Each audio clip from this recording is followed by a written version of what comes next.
Welcome to Martech Legacy. I'm your host, Varsha Sarkar, and the topic for today's episode is branding versus demand gen for an early to mid stage company. Our guest for today is Suryabir Singh, who is the global head of marketing at Lumenci. With over 16 years of experience, Suryabir oversees all aspects of B2B marketing and has a proven track record of managing hypergrowth in SaaS and IT businesses across JPAC and EMEA. He has also been awarded with the CMO Asia Award for the best B2B digital campaign of the year. Welcome to our show, Suryabir. Thanks a lot, Varsha, for having me on this show. And very Amazing. excited to have this conversation. Same here, same here. So, Suryabir, let's start with the first question. So, when we talk about an early or mid-stage company, how do you prioritize branding versus demand gen and exactly why? Varsha, for an early to mid-stage B2B SaaS or services company, and I will talk only based from my experience. So I'll take Yes. examples from both SaaS and services because that's where my experience lies. Right. Balance between branding and demand gen shifts as your business evolves. Mm-hmm. In the early stages, demand gen should be the primary focus, of course, because at Mm-hmm. this point, your goal is to drive customer acquisition and revenue growth. Right. Tactics like targeted marketing campaigns, content creation, and lead nurturing are very critical for Mm-hmm. building a customer base and validating your product market fit. Right. As your company moves into mid stage, branding becomes increasingly important. Hmm. A well-defined brand helps differentiate you from your competitors, builds trust with your audience, and supports long-term customer loyalty, of course. While demand gen continues to be very crucial for growth at any stage of the company, whether early, mid, or even in the later stage, Right. branding efforts should be scaled up to reinforce in mid stage to reinforce your market position and create a lasting impression. Mm-hmm. So effectively, what happens is during the early stages, prioritizing demand gen with a foundational level of branding is key.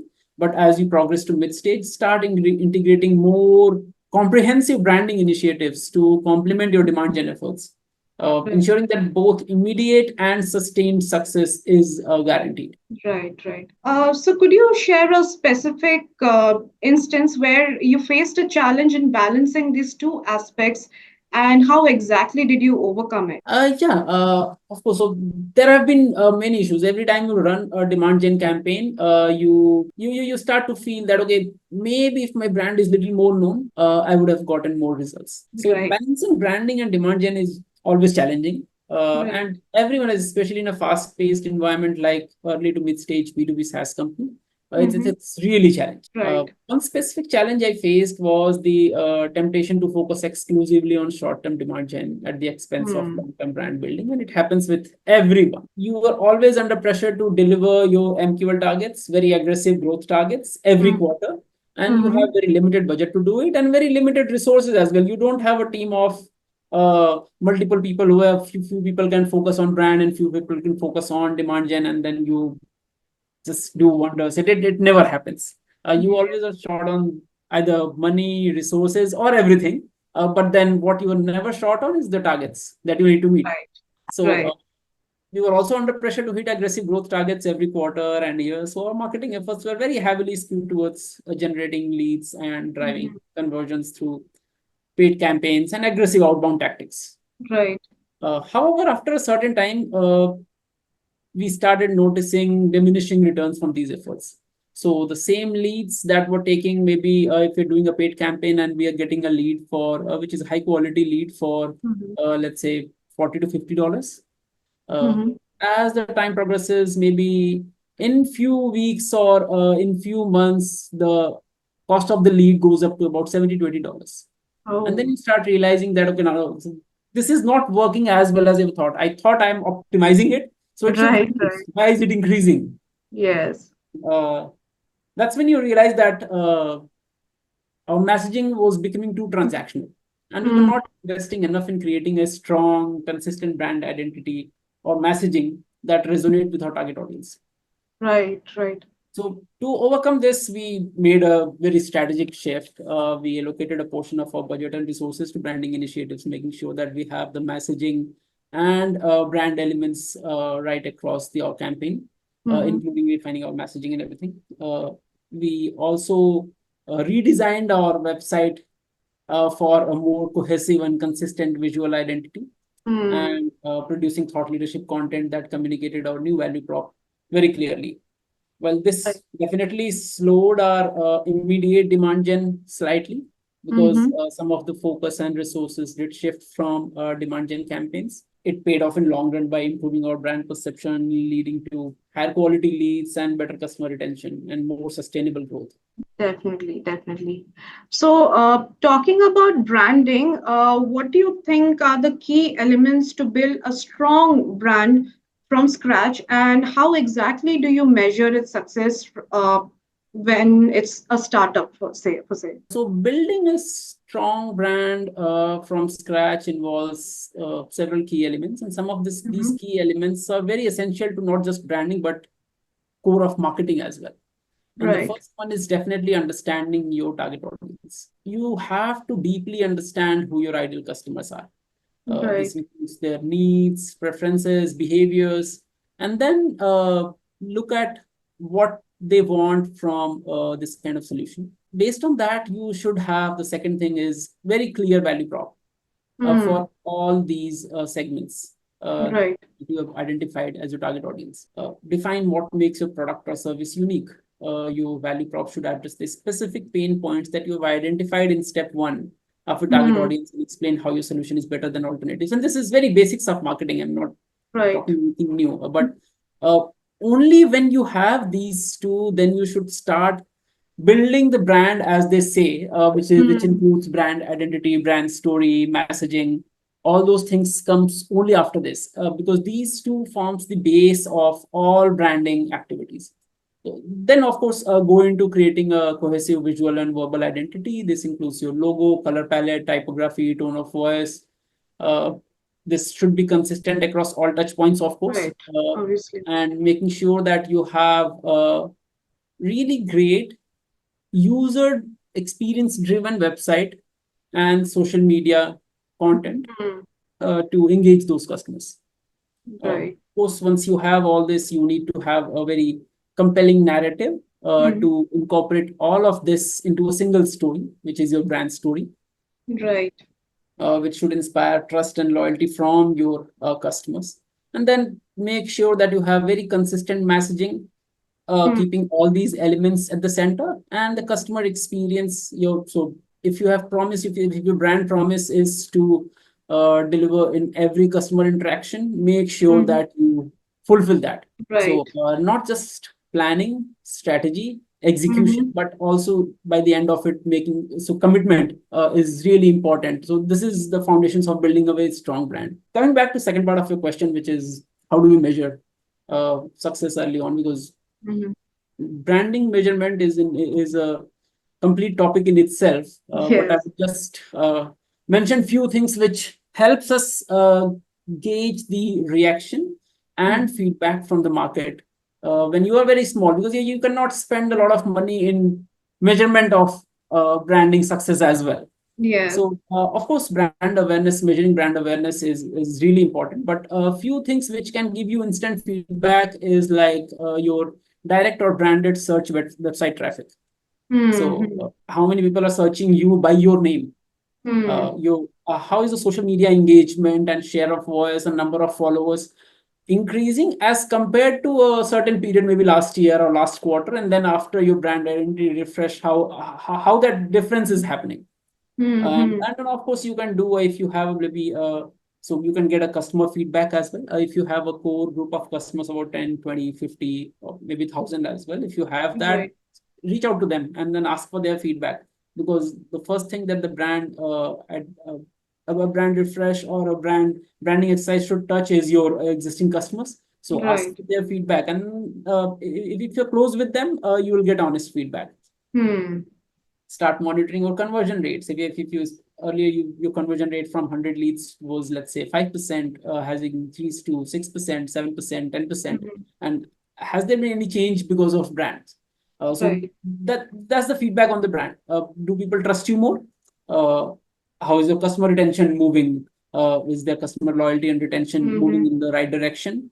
And of course, one of the things that almost everyone does, which is NPS, Net Promoter Score, but they don't Mm-hmm. relate it to branding. But branding can be a key pillar, key factor to see if NPS changes right after you do the brand refresh. I would say for early to mid stage companies, these are not at all resource intensive. Hmm. They may just take about an hour or two in a day. You get very instant feedback and you know if it's working or Right, not working. right. Definitely, definitely. So Suryabir, can you share a few tips for demand generation that early or mid-stage companies can implement, and that too with minimal resources? Demand gen has been so again, like branding, demand gen is a very very vast subject, and right now if you just search for demand gen tactics on Google, you might see about what 20-25 different tactics at least, which have Mm-hmm. been proven worked for someone in some avatar or form. But I Mm-hmm. would just say some of the basic things which, with minimal resources, what you can do. And a lot of things have evolved post COVID and during COVID as well, Right. because of the shift in marketing expenses and how the Mm-hmm. marketing is viewed in different organizations. The first thing is definitely content marketing. So Hmm. leverage content marketing. Create high value content and repurpose content. You don't have to create content for every social post. If Right. you create a content, if you're not using it at least 7 to 8 places, then that effort is going to waste. Hmm. So so I take that I take 7 to 8 as a guideline for me. But I've seen people using it like 20 different places or 20 different times. So and that it works for them, great. Repurpose and create high value content. Right. Second thing is utilize social media because this is your own asset. Start engagement on LinkedIn. It doesn't take a lot of time, maybe an hour or few hours in a week, but you make Mm-hmm. sure that you share informations or which is relevant to your target audience, if possible, every day, Mm-hmm. and then engage with what they are saying, what they are doing, Right. and make sure that you advocate your employees as well to go and do the same. So employee advocacy is very really, really important on LinkedIn to increase Right. your organic reach. Of course, LinkedIn is a profit-making company, then they would want every organization to pay for it. Of course. There are definitely ways where LinkedIn do promote organic content if Mm-hmm. it feels that people are getting value out of it. Hmm. I guess with higher engagement rate on that post. Yes, yes. Yes. So you need to increase your activities, and then your employees need to increase the engagement. Right. So both of these things together will help you get into leads Hmm. zone as well. Yes. Yes. Definitely. And few more things like email marketing, of course, segmented email campaigns, nurture Mm-hmm. leads. So you already have a lot of prospect emails, contact information. Almost every company, starting from very early stage companies, do have a marketing automation system. Right. Whatever small way or form, they do have it. Mm-hmm. And what they can do is just go into that whole list of email. Maybe you have a 500 people list, or maybe a 500,000 people list, but you need to make sure that if you have segmented your audience properly, those emails should need to be segmented as well. And you need to have Right. segmented email campaigns. If you have 5 different type of target audience, maybe distribute those 500 into 100 each, or whatever that number is, and then make sure that the messaging that they're getting through email is very very relevant to them and not a very generic message about the industry, Mm. Yes. which Yes. does not make sense to anyone, and it by default goes into spam. Right. Right. Nurturing leads. So again, if you have a marketing automation system, just setting up nurture takes about just a week. If Mm-hmm. you know the process, of course. Mm. If you don't, then it may take about few weeks to of hit and trial to get it right. Right.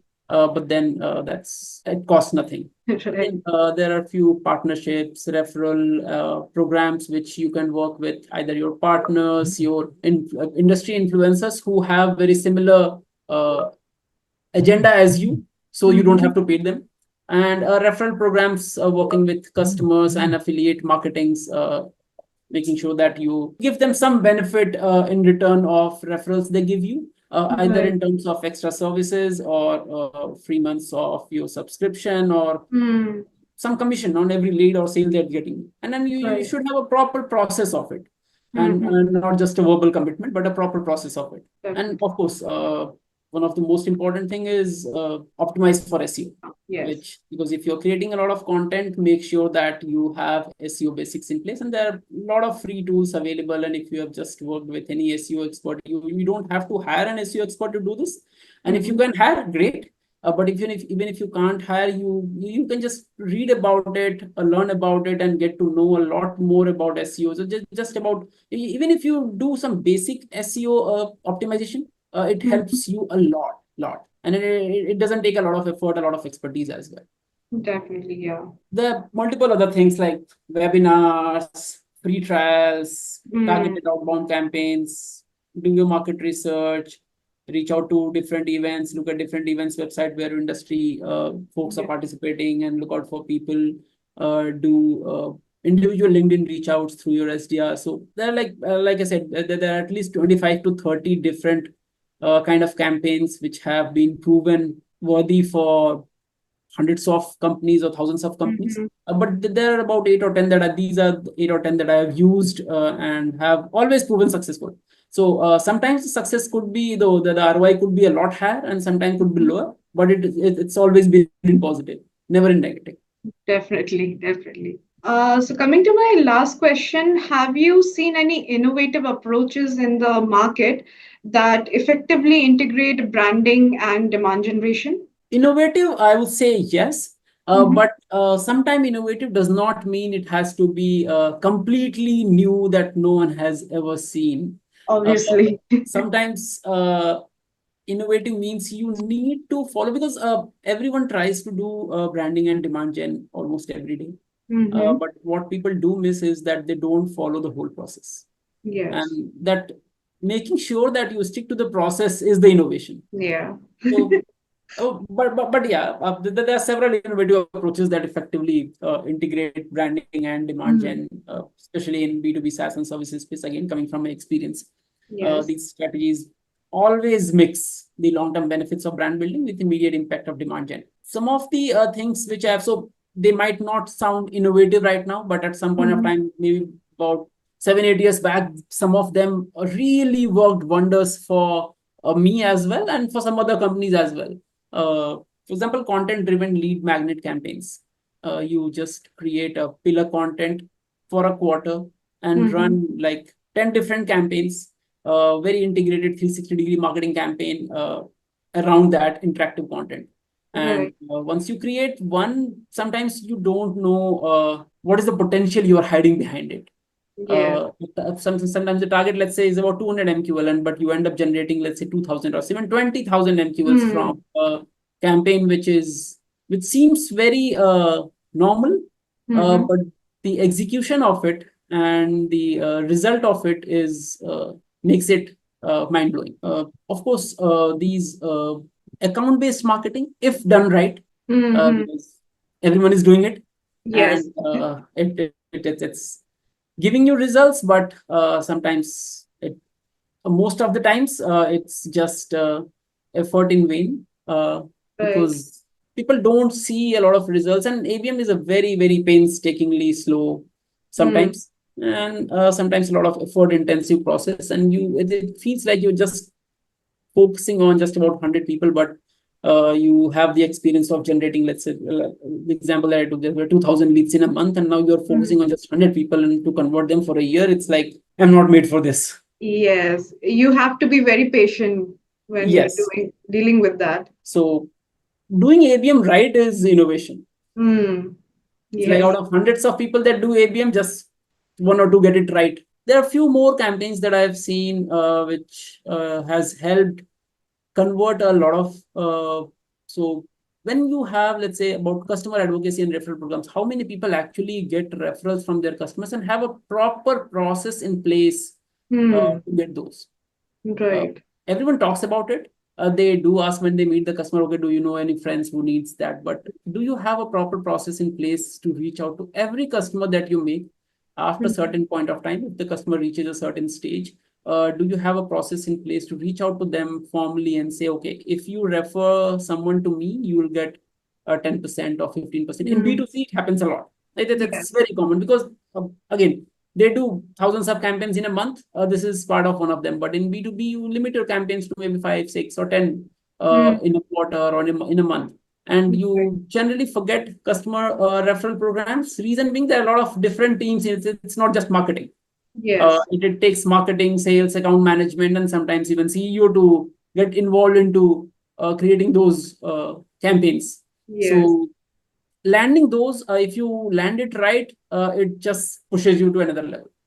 Every Definitely. new customer is again a new channel for new lead generation. It's like a snowball effect.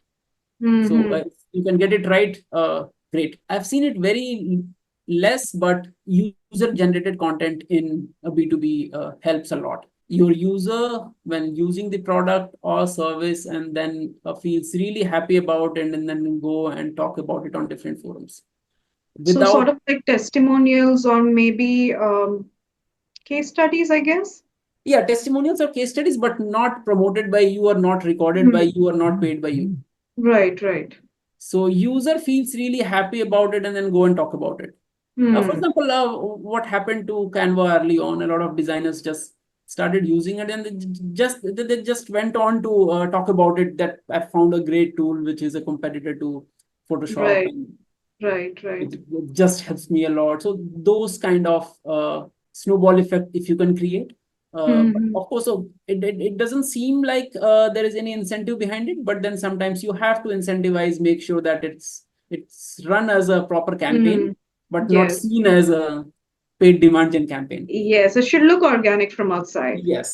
Yeah, but that's quite challenging, especially in B2B space. In B2C, yeah, Yeah. it's quite easy to do that. Yeah, and then effectively in B2B, in enterprise, it's really hard.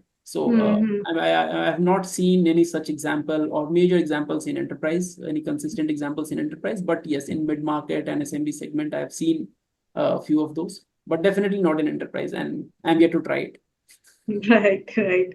Yes, yes. So yeah, these were Yeah. some of the innovative campaigns that came off the mind. Uh, there are many more in every campaign that you do. For example, a normal webinar, a normal hybrid event, or normal event. People do little innovations here and there, and it just changes the game altogether. Hmm. But then, yeah, that's about it. Right, that was amazing. Thank you, Suryabir, for giving us your time and sharing your expertise with us. It will definitely help our viewers. With that, we conclude our today's episode of Martech Legacy. If you have liked it, then please do like and subscribe to our channel. Until next time.